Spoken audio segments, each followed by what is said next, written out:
Hello everyone. In today's video lesson, we will learn about header files.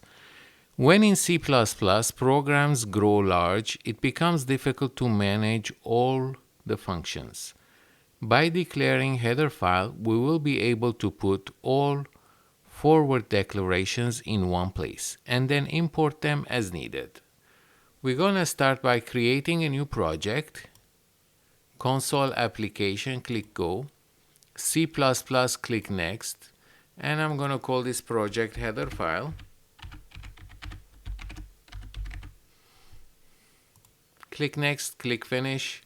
On the left hand side, double click on Sources, double click on Main, and right before IO stream, I'm going to include a header file that doesn't exist yet, and I'm going to call it add.h. And in the main part, we're going to declare standard cout,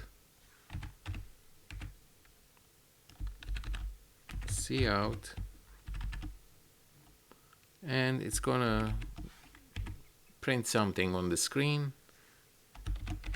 The sum of 9 and 6 is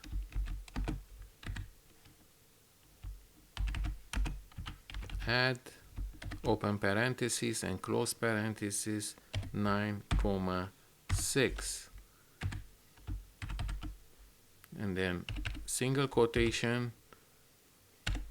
n semicolon cin dot get open and close semicolon. And here we go. We're going to create right now the header file in question. It's a file, of course. We click on that, we click on H, and then click Go.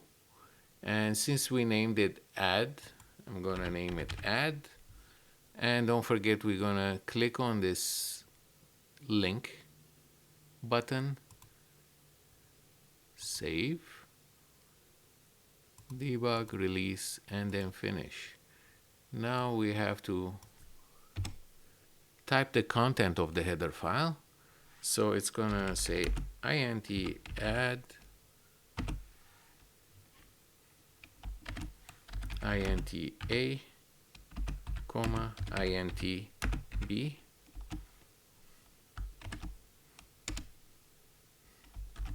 and then it's gonna return something. Return, because it's an add, it's gonna be a plus b semicolon. And when we go to main, I'm gonna click build and run, and I'm gonna see if it's gonna display the right answer. Here we go. The sum of 9 and 6 is 15.